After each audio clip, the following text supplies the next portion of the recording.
Gandang hapon po. Kahit po kaunting saglit, mag-share lang po ako ng good news. Kasi po napakahalagang mahalaga lamang po na maibahagi ang love of Jesus sa mga tao. Kaya po, hiramin ko po muna ang inyong mga tenga. Kasi po napakahalaga na marinig nyo po ang mabuting balita. Ano po? Kasi sabi po doon sa salita ng Diyos, huwag pong ikakahiya na ibahagi ang mabuting balita kasi sa panahong ito napakadami ng bad news. Ano po?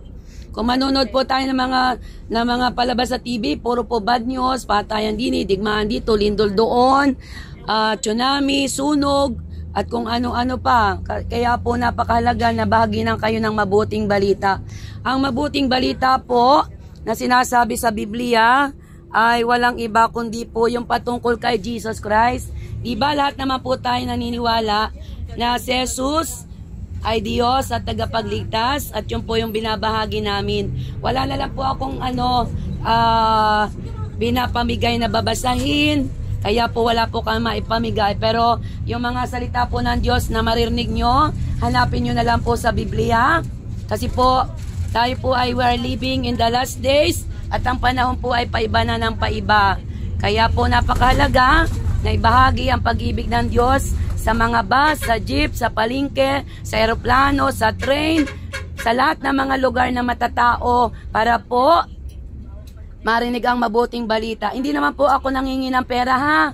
Wala po kaming sobre. Kung mayroon po kaming pera, bibigyan namin kayo. Pero mas mahalaga po pala yung mabuting balita. Ano? At ang mabuting balita na sinasabi doon ay nakasulat sa John 3:16.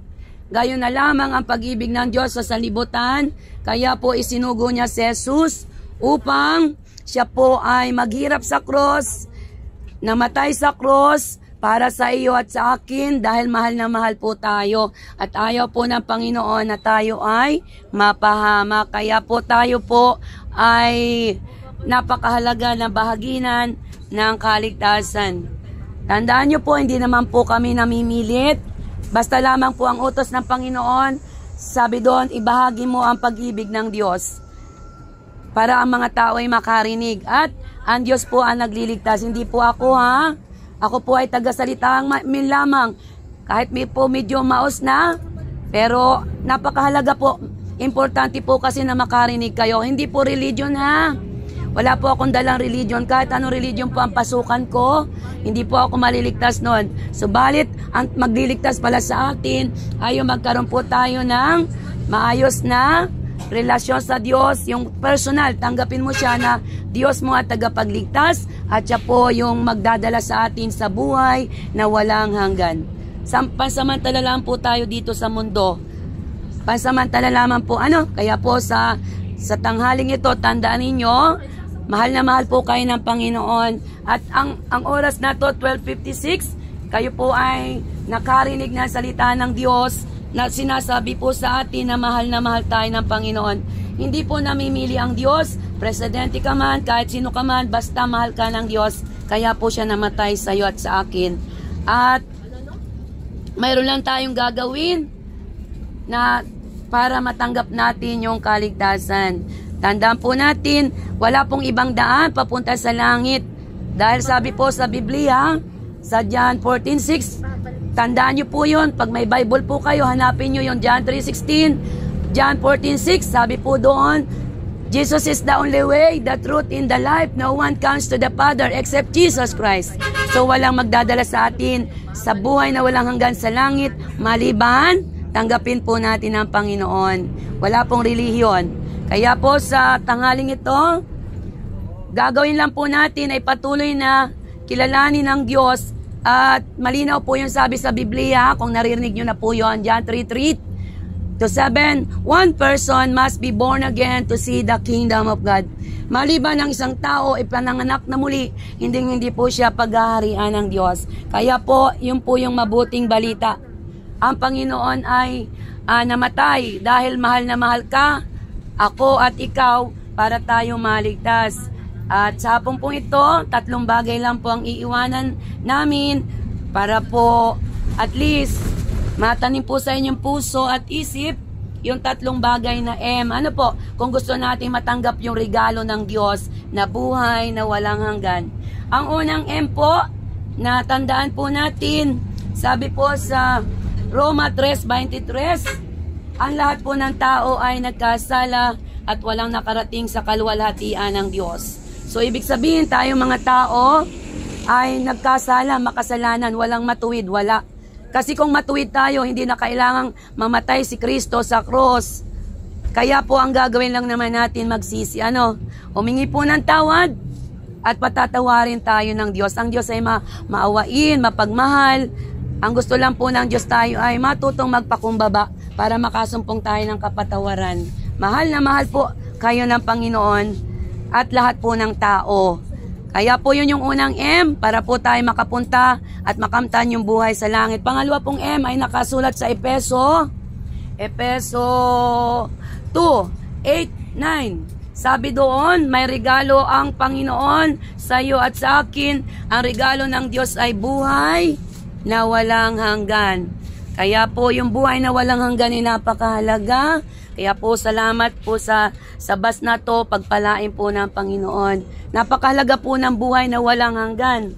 Kasi po yun ang magdadala sa atin. Pananampalataya po kay Jesus Christ.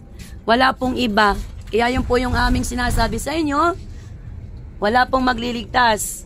Kapag naniwala tayo na si Jesus yung Diyos at tagapagligtas, bibigyan ka po ng buhay na walang hanggan ng Diyos. Ang ganda po ng regalo ng Diyos. Kailanman po, hindi nag-isip ang Panginoon na mapahamak tayo. Mahal na mahal ka niya.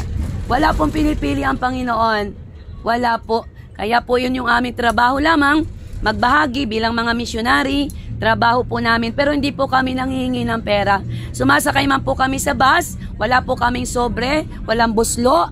Hindi po kami nanghihingi. Dahil alam namin na si Jesus Christ yung pinakamagandang regalo na dapat makamtan natin. Kaya po, buhat doon po sa unang M, magsisi, pangalawang M, pananampalataya, pangatlo pong M, manatili po tayo kay Jesus Christ. Habang inaantay po natin yung rapture, may rapture pong magaganap. At kung kayo po ay interesado, mayroon po sa YouTube na pelikula na Left Behind. Yung Left Behind na movie, yan po yung nakasulat sa Biblia. Panuorin nyo po. Yung po ay nakasulat sa pahayag, sa Thessalonian, sa Mateo 24, na darating ang panahon, yung mga may Kristo ay mawawala at makikita sa kalawakan at sila po ang tawag po doon ay rapture, pagdagit. At ang mundo po ay magkakakeyos, magtataka sila bakit nagkawala yung mga tao. Kasi nga po, pangako po yon. At nawa po, kayo po ay maranasan din na makasama sa pagdagit. Ang pagbabalik ng Diyos ay katulad ni Noah. Ang mga tao busy ng busy. Pero once na ikaw at ako ay nakinig doon sa panawagan ng Diyos, kailangan nating manumbalik at tanggapin ng Diyos. Now is the day of salvation, mapalad ka po. Kaya once na natanggap na natin si Jesus Christ, nagsisi, mananatili tayo sa Panginoon. Babalikan po tayo. Maniwala po kayo. It's about faith in Christ Jesus can save you, can bring you to heaven. There's a heaven, mga ate kuya. Hindi ko kailangan dito mangaral ng ganito kung wala pong langit at impyerno. Kung ang mga tao iligtas na lahat, hindi ko na kailangan tumayo dito. Mayroon po kasing kapahamakan. Kaya po yun yung utas ng salita ng Diyos na ibahagi mo at ang Diyos naman na magliligtas. Kaya po sa tanghaling ito, salamat po sa inyong pakikinig. Tandaan nyo, mahal kayo ng Panginoon. At huwag niyong kakalimutan, namatay siya para sa iyo at sa akin. Mananalangin po ako. Ama, sa pangalan ni Jesus, salamat po sa hapong ito. Nananampalataya po ako na namatay ka sa cross para sa amin. At sa tanghaling ito, kinikilala kita, nagpapakumbaba ako, patawarin mo po ako sa aking mga kasalanan. Linisin mo po ng iyong banal na dugo ang aking puso at isipan. At sa hapong ito, pumasok ka sa aking puso. Nananampalataya po ako na namatay ka sa cross para sa akin. Panginoong Yesus, habang naghihintay sa iyo, ingatan mo po kami at patuloy mo kaming iligtas at tulungan mo po ang banal na Espiritu ay patuloy na magari sa akin. Salamat po. Itong dalangin ko, Jesus name we pray. Amen. Salamat po kung kayo po'y nanalangin. Salamat po. Ama, pagpalain mo po ang driver papunta ng Maynila, Palusena. Ingatan mo sila, yung konduktor. Salamat sa kanilang buhay, ang mga pasahero. Pagpalain mo sila, masumpungan po yung regalo mo na buhay na walang hanggan. We decree and declare ng pagpapala sa mga taong ito. Dahil sinabi mo, ibahagi ang mabuting balita ng kaligtasan para maranasan ng tao ang patuloy na pag-iingat. Maraming salamat po. Jesus name we pray.